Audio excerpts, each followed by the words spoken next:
Hello and welcome to this brief tutorial on the accumulation and distribution momentum indicator.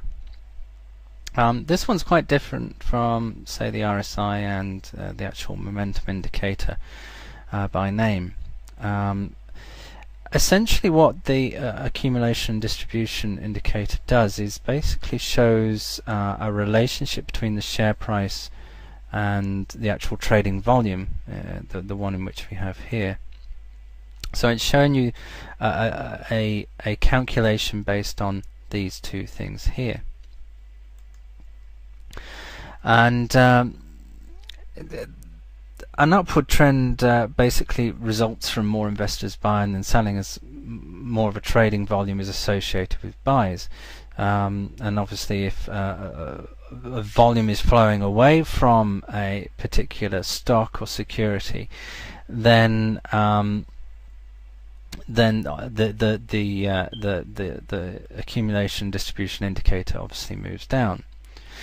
So it moves up when we start to begin to see a build-up in sort of volume and price, and then it moves downwards when we see the reverse of that.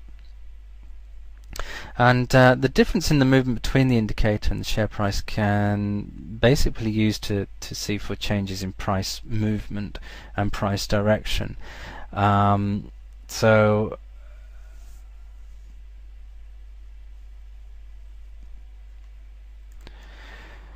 for instance, if we started to see the accumulation and distribution start to move down, we would then look towards a bearish move within the actual security itself, and obviously the faster that is moving down, then we can then begin to expect, or certainly indicate, that the chart will look to become bearish as a result. The faster that moves down, obviously the more strength there is in the likelihood of that moving downwards.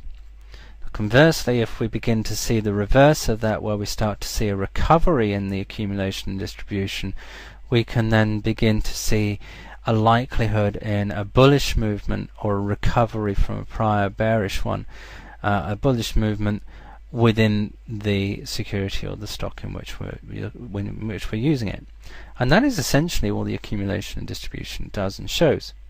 It's basically showing you where we're likely to see a change in the current direction or than what we normally have, which is similar again to a momentum indicator. You know, we have this kind of swing movement going on. But it is pretty powerful in that if you catch it just at the right time, you can get some pretty good movements. Obviously, the only problem with the accumulation distribution is that it tends to pretty just match what is exactly going on, and that figures, of course, and that pretty much is the case for a lot of momentum indicators and a lot of indicators in general.